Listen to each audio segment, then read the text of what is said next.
Assalamualaikum warahmatullahi wabarakatuh. Waalaikumsalam warahmatullahi wabarakatuh. Nama saya mengenalkan diri saya sendiri. Nama saya Daki Bela Hanifar. Saya Aida Nadiati. Saya Bella Denaksani. Saya Davina Nisa. Saya Rena Anggraini. Di sini kita akan mempresentasikan lab 12. Dimulai dari Saya sendiri.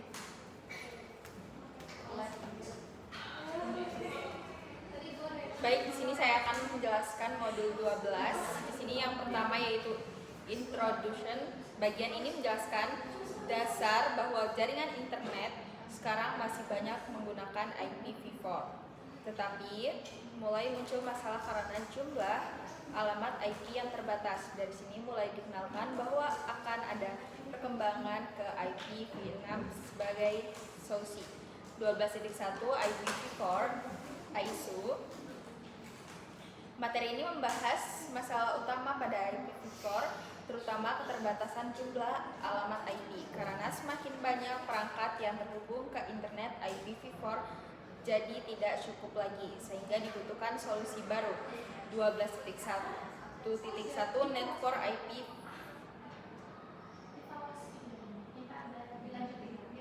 Net for IPv6.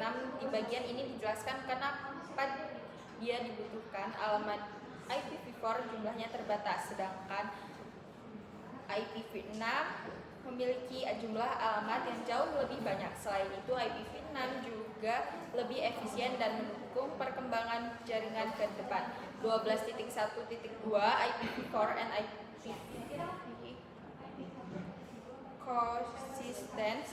Materi ini menjelaskan bahwa IPv4 tidak langsung menggantikan satu sama lain, tetapi bisa digunakan bersamaan dalam satu jaringan.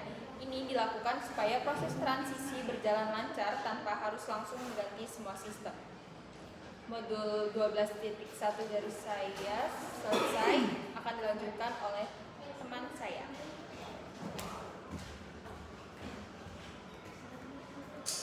Oke, selanjutnya pada materi ini saya akan membahas cara penulisan alamat IPv6 dibandingkan IPv4. Alamat IPv6 memang lebih panjang karena terdiri dari 128 bit. Supaya lebih mudah dibaca dan ditulis, ada beberapa aturan penulisan yang bisa digunakan. 12.2.1 IPv6 Addressing Format. Alamat IPv6 terdiri dari 8 blok angka heksadesimal dan setiap blok dipisahkan oleh tanda titik 2 atau kolon. Contohnya seperti ini: 001.2 001.2000.2.000.2.000.2 FF00.2.042.28329. Karena cukup panjang, ada aturan khusus supaya penulisannya lebih singkat. 12.2.2 Rule 1 Omit leading zeros. Aturan pertama adalah menghapus angka blok yang ada di depan pada setiap blok. Misalnya blok 0042 bisa ditulis menjadi 42. Lalu ODB8 menjadi DB8. Aturan ini membuat alamat IPv6 lebih pendek tanpa mengubah maknanya. 12.2.3 Rule 2 Double colon. Aturan kedua adalah menggunakan double colon. Kalau ada beberapa blok yang isinya semua 0 secara berurutan, kita boleh menggantinya dengan tanda titik 2 double colon. Misalnya alamat 2001.2 DB8.2010.2.2010.2 FF00.242.28329 bisa disingkat menjadi 2001.2 DB8.2 FF00.242.28329. Tapi perlu diingat, tanda double colon hanya boleh digunakan satu kali dalam satu alamat IPv6 supaya tidak membingungkan. Jadi inti materi yang saya sampaikan adalah IPv6 memiliki alamat yang panjang, tetapi ada dua aturan yang membuat penulisannya lebih sederhana, yaitu menghapus 0 di depan dan menggunakan tanda double colon untuk menggantikan blok 0 yang berurutan. Dengan aturan ini, alamat IPv6 jadi lebih mudah dibaca dan ditulis. Sekian dari saya dan akan dilanjutkan oleh teman saya. Hasil lanjut ke 12.3 itu mengenai jenis alamat IP versi 6. Lanjut ke 12.3.1 itu unicast, multicast, dan unicast. Dia memiliki 3 jenis alamat IP versi 6. Pertama, unicast itu digunakan untuk komunikasi satu ke satu atau one to one. Contohnya itu PCA ke router, terus laptop ke server, alamat hanya dimiliki satu perangkat. Terus yang kedua ada multicast, digunakan untuk satu ke banyak gitu, kayak one to many, satu paket dikirim ke sekelompok perangkat. Contohnya itu ada router mengirim informasi routing ke semua router dalam grup. Terus ada yang ketiga, anycast, digunakan untuk satu ke perangkat terdekat. Beberapa perangkat memiliki alamat yang sama, tetapi paket akan dikirim ke perangkat yang paling dekat berdasarkan routing. Contohnya tuh kayak DNS server. Terus lanjut ke 12.3.2, IP versi 6, prefix lag, sama kayak subnet mask pada IP versi 4. Contohnya itu 2001 banding DB 8 banding ACD banding 1 banding 1 stas 64. Artinya di stas 64 itu 64 bit pertama adalah network ID, terus 64 bit sisanya interface ID. Pada IP versi 6 di prefix 64 itu adalah yang memiliki umum digunakan. Terus 12.3.3 itu tipe versi 6. Ada global unicast atau GUA, itu alamat yang dapat digunakan di internet, sama kayak di IP public versi 4-nya. Terus ada link local address atau LLA, digunakan hanya dalam satu jaringan atau link. Dia nggak bisa melewati router. Fungsinya untuk komunikasi antar perangkat dalam LAN, keyboard, discovery, terus routing. Setiap interface versi 6, IP versi 6 harus memiliki LLA. Terus ada lagi unique local address atau ULA. Dia mirip alamat versi alamat private IP versi 4, tidak dapat diakses dari internet. Terus digunain untuk jaringan internal perusahaan. Lanjut lagi ke 12.3.4, yaitu a note about unique local address. ULA digunakan untuk komunikasi internal. Kelebihannya tidak bentrok dengan alamat internet, lebih aman karena tidak diurutkan ke internet. Lanjut ke 12.3.5, IP versi 6 GUA, Global Unicast Address, terdiri dari Global Routing Prefix, Subnet ID, Interface ID. Lanjut lagi ke 12.3.6, IP versi GUA struktur lengkap, itu Global Routing Prefix, Subnet ID, Interface ID. Misalnya Global Prefix identitas jaringan global, Subnet ID itu membedakan subnet, terus Interface ID itu identitas perangkat. 12.3.7 itu IP versi 6 LLA, link local address selalu dimulai dengan FEE 80.2.2. Terus digunakan untuk komunikasi dalam LAN, keyboard discovery, protokol, router advertisement, tidak bisa dirutekan ke internet. Lanjut ke 12.4 GUA NLA Static Configuration. Ini materi ini membahas cara mengkonfigurasi alamat IP versi 6 secara manual atau statistik. Di 12.4.1 statistik GUA Configuration on a router memberikan alamat IP versi 6 Global Unicast pada interface router. IP versi 6 Unicast routing mengaktifkan router IP versi 6. IP versi 6 address itu memberi alamat IP versi 6. No shutdown itu mengaktifkan interface. Lanjut ke 12.4.2 static GUA configuration on Windows host, itu mengatur IP versi 6 secara manual di Windows.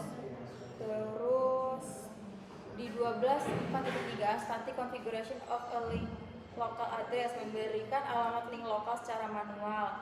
Alamat ini hanya dipakai pada jaringan lokal. Lanjut ke 12.4.4 syntax checker, latihan untuk memastikan penulisan perintah configuration. Jika salah format, perangkat akan menampilkan error. Lanjut ke 12.4.5 paket tracer basic device configuration. Praktik configuration di IP versi 6 menggunakan Cisco paket tracer. Biasanya dia itu menggunakan memberi alamat IP versi 6, mengatur gateway, menguji koneksi dengan ping. Terus mungkin segitu aja dari saya. Kita lanjut ke rekan saya.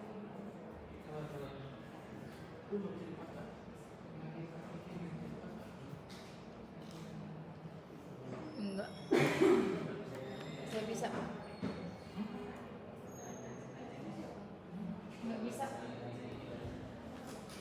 Bisa.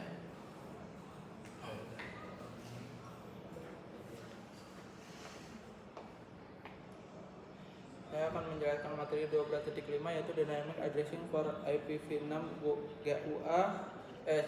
Yang pertama itu ada RS dan RA message, mempelajari mekanisme pesan router solicitation atau RS yang dikirim dari perangkat dan router advanced payment.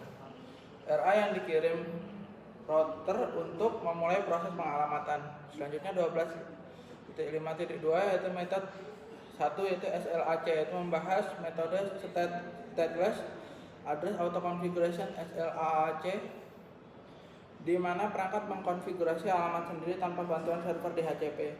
Selanjutnya ada metode 2 SLAC and stateless. DHCP v6 menggunakan SLAC untuk alamat DHCP v6 stateless hanya untuk informasi tambahan seperti alamat server DNS.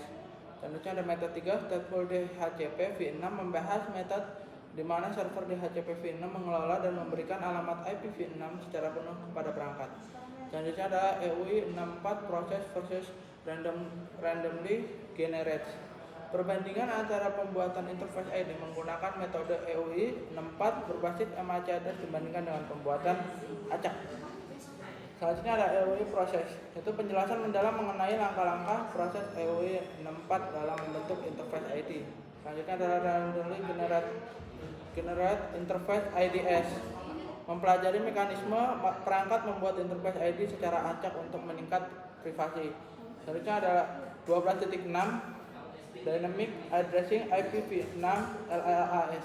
Dynamic LLAS memahami konsep dasar dan pentingnya link local address LLA yang dibuat secara dinamis dalam komunikasi IPv6. 12.6.2 yaitu Dynamic LLAS on Windows. Cara sistem operasi Windows mengkonfigurasi LLA secara otomatis pada antarmuka jaringan. Selanjutnya 12.6.3 Dynamic LLA on Cisco routers, metode khusus yang digunakan oleh perangkat router Cisco untuk menghasilkan LLA secara dinamis. Selanjutnya ada 12.6.4 Verify IPv6 address configuration. Perintah dan metode untuk memverifikasi apakah pengalamatan IPv6 sudah terkonfigurasi dengan benar pada perangkat. Selanjutnya adalah Center Checker Verify IPv6 address, yaitu artinya menggunakan Center Checker mensimulasikan verifikasi konfigurasi IPv6. Selanjutnya akan dijelaskan oleh teman saya.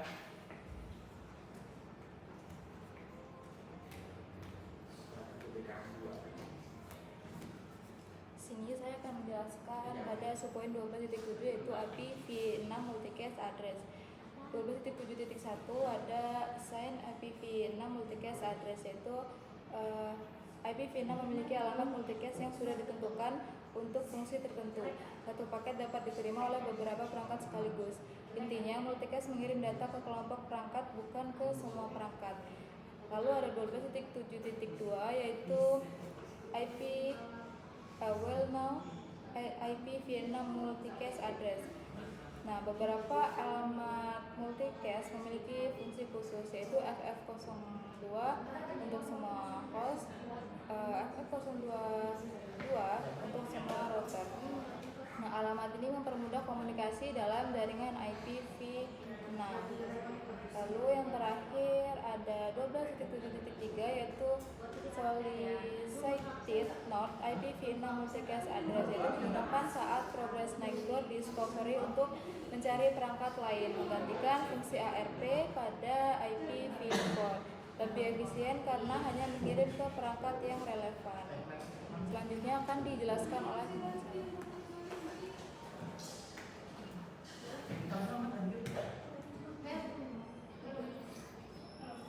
Materi 12.8 Subnet and IPv6 Network. Subnetting IPv6 adalah proses membagi satu jaringan IPv menjadi beberapa jaringan yang lebih kecil, subnet. Tujuannya untuk mempermudah pengelolaan jaringan, meningkatkan efisiensi routing, serta memisahkan jaringan berdasarkan divisi lokal atau fungsi. Pada IPv6, alamat terdiri dari 128 bit yang dibagi menjadi 3 bagian. Yang pertama, Global Routing Prefix, menunjukkan jaringan utama yang diberikan ISP. Subnet ID, digunakan untuk membedakan setiap subnet dalam jaringan. Interface ID, mengidentifikasi perangkat host pada subnet tersebut.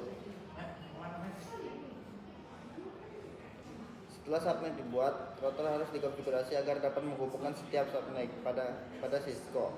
Langkah umumnya adalah mengaktifkan routing IPv6 dengan IPv6 unicast routing, kemudian memberikan alamat IPv6 pada setiap interface router sesuai subnet yang digunakan. Kesimpulannya, IPv6 menggunakan alamat 128 bit. Subnet ID digunakan untuk membedakan subnet dalam satu jaringan. Prefix 64 merupakan standar untuk jaringan LAN IPv6. Setiap subnet harus dikonfigurasi pada router agar komunikasi antar jaringan dapat berlangsung. Subnetting IPv6 lebih sederhana dibandingkan IPv4 karena lebih menekankan pembagian prefix daripada menghitung jumlah host. Sekian materi 12.8.